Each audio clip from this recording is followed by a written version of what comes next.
ಇವತ್ತಿನ ಪತ್ರಿಕಾಗೋಷ್ಠಿಗೆ ಬಂದಿರುವಂತಹ ಎಲ್ಲ ಮಾಧ್ಯಮ ಮಿತ್ರರಿಗೆ ಸ್ವಾಗತವನ್ನು ಕೋರುತ್ತಾ, ಇವತ್ತು ನಾವು ವಿಜಯಪುರ ಜಿಲ್ಲೆಯಲ್ಲಿ ಎರಡು ವಿಚಾರಕ್ಕೆ ತಮ್ಮನ್ನು ನಾವಿಲ್ಲಿ ಕರೆದಿದ್ದೀವಿ.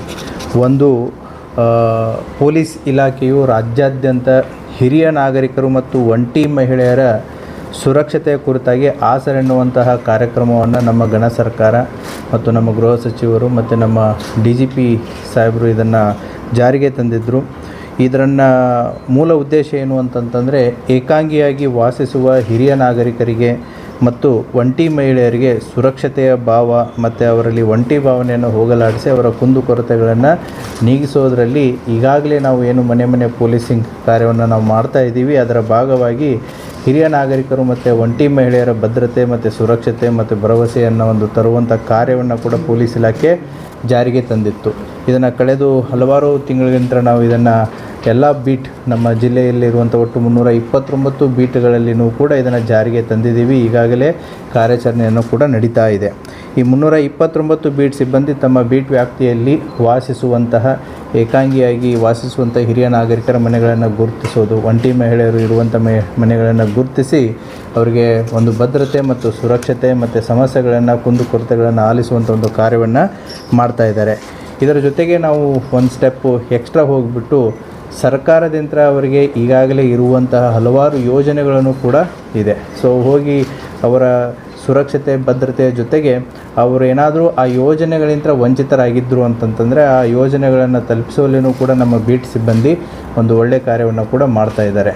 ಜಿಲ್ಲಾಧಿಕಾರಿಗಳಿಂದ ಅವರಿಗಿರುವಂತಹ ಎಲ್ಲ ಸೌಲಭ್ಯ ಯೋಜನೆಗಳ ಕುರಿತಾದಂಥ ಒಂದು ವಿಸ್ತೃತವಾದಂಥ ಮಾಹಿತಿಯನ್ನು ಪಡೆದುಕೊಂಡು ಅದನ್ನು ನಾವು ಬೀಟ್ ಸಿಬ್ಬಂದಿಗೆ ಕೊಟ್ಟು ಅವರು ಹಿರಿಯ ನಾಗರಿಕರಿಗೆ ಸಂಬಂಧಪಟ್ಟಂತಹ ಕಾನೂನುಗಳಿಗೆ ಸಂಬಂಧಪಟ್ಟಂತೆ, ತಂದೆ ತಾಯಿ ಮತ್ತು ಹಿರಿಯ ನಾಗರಿಕರ ಪಾಲನೆ ಪೋಷಣೆ ಮತ್ತು ಕಲ್ಯಾಣಕ್ಕೆ ಸಂಬಂಧಪಟ್ಟಂತೆ, ಮತ್ತು ಇಂದಿರಾ ಗಾಂಧಿ ರಾಷ್ಟ್ರೀಯ ವೃದ್ಧಾಪ್ಯ ವೇತನ ಆಗಿರ್ಬೋದು ಮತ್ತು ಸಂಧ್ಯಾ ಸುರಕ್ಷಾ ಯೋಜನೆಯ ಬಗ್ಗೆ ಆಗಿರ್ಬೋದು, ಅಂದರೆ 60 ವರ್ಷಕ್ಕಿಂತ ಮೇಲೆ ಇದ್ದವರಿಗೆ ಪಿಂಚಣಿ, 60 ವರ್ಷಕ್ಕಿಂತ ಕಡಿಮೆ ಇರೋರಿಗೆ ಪಿಂಚಣಿಯ ಸೌಲಭ್ಯ ಆಗಿರ್ಬೋದು, ಮತ್ತು ಹಿರಿಯ ನಾಗರಿಕರಿಗೆ ಬಸ್ ಪ್ರಯಾಣದಲ್ಲಿರುವಂಥ ರಿಯಾಯಿತಿ, ವಿಧವಾ ವೇತನ ಯೋಜನೆ ಆಗಿರ್ಬೋದು, ಮನಸ್ವಿನಿ ಯೋಜನೆ ಆಗಿರ್ಬೋದು, ಮತ್ತು ಮೃತ ರೈತರ ಪತ್ನಿಗೆ ಇರುವಂಥ ಯೋಜನೆಗಳಾಗಿರ್ಬೋದು, ಅಸಿಡ್ ದಾಳಿಗೆ ಒಳಗಾದಂತಹ ಮಹಿಳೆಯರಿಗೆ ಇರುವಂಥ ಯೋಜನೆಗಳಾಗಿರ್ಬೋದು, ವೃದ್ಧಾಶ್ರಮಗಳ ಬಗ್ಗೆ, ಹಿರಿಯ ನಾಗರಿಕರಿಗೆ ಸಹಾಯವಾಣಿ ಕೇಂದ್ರಗಳಾಗಿರ್ಬೋದು, ಹಿರಿಯ ನಾಗರಿಕರ ಹಗಲು ಯೋಗಕ್ಷೇಮ ಕೇಂದ್ರಗಳಾಗಿರ್ಬೋದು, ಹಿರಿಯ ನಾಗರಿಕರಿಗೆ ಗುರುತಿನ ಚೀಟಿ ಮತ್ತು ಈ ರೀತಿಯಾದಂಥ ಯೋಜನೆಗಳನ್ನು ಆಸರೆ ವಿಜಯಪುರ ಜಿಲ್ಲಾ ಪೊಲೀಸರು ಆಸರೆ ಕಾರ್ಯಕ್ರಮದ ಒಂದು ಭಾಗವಾಗಿ 28 ಪೊಲೀಸ್ ಠಾಣಾ ವ್ಯಾಪ್ತಿಗಳಲ್ಲಿರುವಂಥ ಒಟ್ಟು 329 ಬೀಟ್ಗಳಲ್ಲಿ ಇದನ್ನು ಜಾರಿಗೆ ತಂದಿದ್ದಾರೆ. ಈಗಾಗಲೇ ಸುಮಾರು 73 ಈ ರೀತಿಯಾದಂಥ ಒಂದು ಯಶಸ್ವಿ ಸಕ್ಸಸ್ ಸ್ಟೋರೀಸ್ಗಳನ್ನು ನಮ್ಮ ಬೀಟ್ ಸಿಬ್ಬಂದಿಗಳನ್ನು ಮಾಡಿದ್ದಾರೆ. ವೃದ್ಧಾಪ್ಯ ವೇತನ ಒಟ್ಟು 14 ಜನ ಅವಕಾಶ ವಂಚಿತರಾಗಿದ್ದರು. ಅವುಗಳನ್ನು ಗುರುತಿಸಿ ಅದನ್ನು ಕನ್ಸರ್ನ್ಡ್ ಇಲಾಖೆಗಳಿಗೆ ಅವರ ಅಪ್ಲಿಕೇಶನನ್ನು ಹಾಕಿ ಅವರಿಂದ ಆದೇಶ ಕಾಪಿಗಳನ್ನು ಕೂಡ ಅವರಿಗೆ ಒಯ್ದು ಕೊಟ್ಟಿದ್ದಾರೆ. ಅದೇ ರೀತಿ ವಿಧವಾ ವೇತನ ಯೋಜನೆ ಒಟ್ಟು 16 ಜನಕ್ಕೆ, ವಿಕಲಚೇತನ ಪೋಷಣಾ ಯೋಜನೆ 8 ಜನಕ್ಕೆ, ಇಂದಿರಾ ಗಾಂಧಿ ರಾಷ್ಟ್ರೀಯ ಪಿಂಚಣಿ ಯೋಜನೆ 6 ಜನಕ್ಕೆ, ಹಿರಿಯ ನಾಗರಿಕರ ಗುರುತಿನ ಚೀಟಿ ಒಟ್ಟು 10 ಜನಕ್ಕೆ, ಸಂಧ್ಯಾ ಸುರಕ್ಷಾ ಯೋಜನೆ ಒಟ್ಟು 6 ಜನಕ್ಕೆ. ಅದೇ ರೀತಿ ಕೆಲವೊಂದು ಜನರ ಮನೆಗೆ ಕರೆಂಟ್ ಸಂಪರ್ಕ ಇನ್ನೂ ಕೆಲವೊಂದು ಜನಕ್ಕೆ ಬಂದಿದ್ದಿಲ್ಲ, ಅದು ಕೂಡ ಕುಂದುಕೊರತೆ ಆಲಿಸುವಂಥ ಸಂದರ್ಭದಲ್ಲಿ ಬಂದಿತ್ತು. ಅವರಿಗೆ ಭಾಗ್ಯಜ್ಯೋತಿ ಯೋಜನೆಯಡಿಯಲ್ಲಿ ವಿದ್ಯುತ್ ಸಂಪರ್ಕವನ್ನು ಕೂಡ ಒಟ್ಟು 6 ಜನರಿಗೆ, ಕೆಲವೊಂದಿಷ್ಟು ಜನ ಸರ್ಕಾರದಿಂದ ಉಚಿತ ಕಣ್ಣಿನ ಶಸ್ತ್ರಚಿಕಿತ್ಸೆ, ಪೊಲೀಸರು ಹೋದಾಗ ಅವ್ರ ಸಮಸ್ಯೆಗಳಂತಂದರೆ ಅವ್ರದ್ದು ಆರೋಗ್ಯದ ಸಮಸ್ಯೆಗಳನ್ನು ಹೇಳಿದ್ದಂಥ ಉದಾಹರಣೆಗಳಿದ್ದಾವೆ. ಒಟ್ಟು 3 ಜನಕ್ಕೆ ಕಣ್ಣಿನ ಶಸ್ತ್ರಚಿಕಿತ್ಸೆ ಉಚಿತವಾಗಿ ಸರ್ಕಾರದ ಯೋಜನೆಯಡಿಯಲ್ಲಿ ಮಾಡಿಸಿಕೊಟ್ಟಿದ್ದಾರೆ. ಅಷ್ಟೇ ಅಲ್ಲದೆ ಬ್ಯಾಂಕ್ ಮತ್ತು ಅಂಚೆ ಕಚೇರಿಯಲ್ಲಿ ಖಾತೆಗಳನ್ನು ಕೂಡ ಅವರಿಗೆ ತರಿಸಿಕೊಡುವಂಥ ಕೆಲಸವನ್ನು ಮಾಡಿದ್ದಾರೆ. ಈ ರೀತಿ ಒಟ್ಟು 73 ಸಕ್ಸಸ್ ಸ್ಟೋರೀಸ್ಗಳನ್ನು ನಮ್ಮ ಬೀಟ್ ಸಿಬ್ಬಂದಿ ಈಗಾಗಲೇ ಮಾಡಿದ್ದಾರೆ. ಈಗಲೂ ಕೂಡ ಇದು ಎಲ್ಲ ಬೀಟ್ಗಳಲ್ಲಿಯೂ ಕೂಡ ಜಾರಿ ಇದ್ದು ಇನ್ನೂ ಹಲವಾರು ಈ ರೀತಿ ಇರುವಂತಹ ಹಿರಿಯ ನಾಗರಿಕರಾಗಿರ್ಬೋದು ಮತ್ತು ಒಂಟಿ ಮಹಿಳೆಯರನ್ನು ಗುರುತಿಸಿ ಅವರಿಗೆ ಅನುಕೂಲ ಮಾಡಿಕೊಡುವಂಥ ಒಂದು ಕೆಲಸವನ್ನು ಜನಸ್ನೇಹಿ ಪೊಲೀಸ್, ಜನರ ಪರವಾಗಿ ಇರುವಂಥ ಒಂದು ಪೊಲೀಸ್ ವ್ಯವಸ್ಥೆಯನ್ನು ನಮ್ಮ ಬೀಟ್ ಸಿಬ್ಬಂದಿಗಳು ಜಾರಿಯನ್ನು ತಂದಿದ್ದಾರೆ. ಈ ಯೋಜನೆಯನ್ನು ಜಿಲ್ಲೆಯ ಎಲ್ಲ ಅಧಿಕಾರಿ ಮತ್ತು ಸಿಬ್ಬಂದಿ ವರ್ಗದವರು ಯಶಸ್ವಿಯಾಗಿ ಮಾಡ್ತಾ ಇದ್ದಾರೆ. ಇದನ್ನು ಇನ್ನೂ ಕಂಟಿನ್ಯೂ ಮಾಡ್ತಾ ಇದ್ದಾರೆ. ಮುಂಬರುವಂಥ ದಿನಗಳಲ್ಲಿ ಈ ಸಂಖ್ಯೆ ಇನ್ನೂ ಹೆಚ್ಚಾಗುತ್ತೆ. ಈ ಕಾರ್ಯಕ್ರಮವನ್ನು ಏನು ರಾಜ್ಯ ಸರ್ಕಾರ ಒಂದು ಉದ್ದೇಶದಿಂದ ಇದನ್ನು ತಂದಿತ್ತು, ಅದನ್ನು ಅರ್ಥಪೂರ್ಣವಾಗಿ ವಿಜಯಪುರ ಜಿಲ್ಲಾ ಪೊಲೀಸ್ನವರು ಮಾಡ್ತಾ ಇದ್ದಾರೆ. I will share those details. The success stories I will share.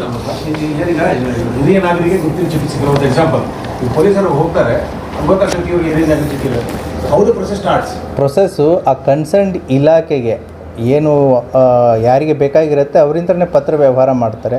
They will work as A facilitator. So they will facilitate the entire process. ಈಗ ತಹಶೀಲ್ದಾರ್ ಆಫೀಸಿಂದ ಕೆಲಸ ಆಗಬೇಕಾಗಿದ್ದರೆ ಅವರಿಂದ ಅರ್ಜಿಯನ್ನು ತಹಶೀಲ್ದಾರ್ ಆಫೀಸಿಗೆ ಕೊಡಿಸಿ ತಹಶೀಲ್ದಾರ್ ಆಫೀಸಲ್ಲಿ ಫಾಲೋ ಅಪ್ ಮಾಡಿ ಅದು ವರ್ಕ್ ಆರ್ಡರ್ ಆಗೋವರೆಗೂ ಕೂಡ ಅದನ್ನು ಪ್ರೊಸೆಸ್ಸನ್ನು ಇವರೇ ಫಾಲೋ ಅಪ್ ಮಾಡ್ತಾರೆ. ಪೊಲೀಸರಿಗೆ ಮಧ್ಯೆ ತರಬೇತಿ ಕೊಟ್ಟಿರೋ ಯಾವ್ಯಾವ ಇಲಾಖೆಗೆ ಯಾವ್ಯಾವ ಬರುತ್ತೆ ಅಂತ ಹೇಳಿ. ಹಾಂ, yes we have given the details of the schemes. So ಸ್ಕೀಮ್ಸ್ಗಳ ಡೀಟೇಲ್ಸನ್ನು ಕೂಡ ನಾವು ಈ ರೀತಿ ಮಾಡಿ ಕೊಟ್ಟಿದ್ದೀವಿ. ಯಾವ್ಯಾವ ಇಲಾಖೆಗೆ ಯಾವ್ಯಾವ ಯೋಜನೆಗಳು ಬರ್ತವೆ, ಸೊ ಯಾವ ರೀತಿ ಪ್ರೊಸೆಸ್ ಮಾಡಬೇಕು ಅಂತಂಥೇಳಿ. ಸೊ ವೃದ್ಧಾಪ್ಯ ವೇತನ ಯಾರಿಗೆ ಅಪ್ರೋಚ್ ಆಗಬೇಕು, ಬಸ್ ರಿಯಾಯಿತಿ ಪ್ರಯಾಣ ದರ ಯಾರಿಗೆ ಅಪ್ರೋಚ್ ಆಗಬೇಕು. ಸೊ ಆ ರೀತಿಯಾಗಿ ಅವ್ರಿಗೆ ಈಗಾಗಲೇ ನಾವು ಅದರ ಬಗ್ಗೆ ಮಾಹಿತಿಯನ್ನು ಕೊಟ್ಟು ಅವರು ಬೀಟ ವ್ಯವಸ್ಥೆ ಅಂತ ಹೋದಾಗ ಆಸರೆ ಅಂತ ಸ್ಕೀಮಿಗೆ ಆಸರೆ ಯೋಜನೆ ಅಂತ ಹಳ್ಳಿಗಳಿಗೆ ಹೋದಾಗ ಆ ಸಮಸ್ಯೆಗಳನ್ನು ಗುರುತಾಕೋತಾರೆ. ಕೆಲವೊಂದು ಸಮಸ್ಯೆಗಳು ಹೊಸದಾಗಿ ಬರುತ್ತೆ. ಸೊ ಎಲ್ಲ ಯೋಜನೆಗಳನ್ನು ಒಂದೇ ಕಡೆ ಇರೋಂತಲ್ಲ. ಸೊ ಆವಾಗ ಸಂಬಂಧಪಟ್ಟಂತಹ ನಮ್ಮ ಇನ್ಸ್ಪೆಕ್ಟ್ರು PSI ಅವರು ತಹಶೀಲ್ದಾರ್ ಜೊತೆಗೆ ಚರ್ಚೆ ಮಾಡಿ ಏನು ಸಹಾಯ ಮಾಡೋಕ್ಕಾಗತ್ತೆ ವಿತಿನ್ ದ ಏನು ಸರ್ಕಾರದ ಯೋಜನೆಗಳಲ್ಲಿ ಆ ರೀತಿಯಾದಂಥ ಒಂದು ಸಹಾಯವನ್ನು ನಮ್ಮ ಪೊಲೀಸ್ನವರು ಹಿರಿಯ ನಾಗರಿಕರಿಗೆ ಮತ್ತು ಒಂಟಿ ಮಹಿಳೆಯರಿಗೆ ಮಾಡಿಕೊಡ್ತಾ ಇದ್ದಾರೆ. ಪೂರಕವಾದ ಸಿಬ್ಬಂದಿ ಸಂಖ್ಯೆ ಇದೆಯಾ ಸರ್ ಅಥವಾ ಶಾರ್ಟೇಜ್ ಇದೆ? ಇಲ್ಲ ಸರ್, ಇದನ್ನು ಅಂದರೆ ಈಗ ಹೆಚ್ಚುವರಿ ಹೊರೆ ಬೀಳ್ತಾ ಇದೆಯಾ ಸಿಬ್ಬಂದಿಗೆ ಅಂತ ಈ ಒಂದು ಕೆಲಸದಿಂದ? ಸೊ ಪೊಲೀಸರಿಗೆ ಇದೇ ಕೆಲಸ ಅದೇ ಕೆಲಸ ಅಂತಂತಲ್ಲ. ಸೊ ಪೊಲೀಸರದ್ದು ಒಟ್ಟಾರೆ ಕೆಲಸ ಏನು ಅಂತಂತಂದರೆ ಜನಸೇವೆ. It is a service oriented job. ಹೌದಾ? ಸೊ ಯಾವ ರೀತಿ ಕಷ್ಟಕರಗಳು ಬರ್ತವೆ, ಯಾವ ರೀತಿ ಜನಸ್ನೇಹಿಯಾಗಿ ಜನರ ಪರವಾಗಿ ನಿಲ್ಲುವಂಥ ಕೆಲಸ ಏನು ಬರುತ್ತೆ, so that police department always stand by it. ಇದಕ್ಕೇನಾದರೂ ವಾಲಂಟಿಯರ್ಸ್ ಸಪೋರ್ಟ್ ಏನಾದರೂ ತಗೊಳ್ಳಿ ಯೋಚನೆ ಇದೆ? ಇಲ್ಲ, ನಾವೇನು ವಾಲಂಟಿಯರ್ಸನ್ನು ತೊಗೊಂಡಿಲ್ಲ.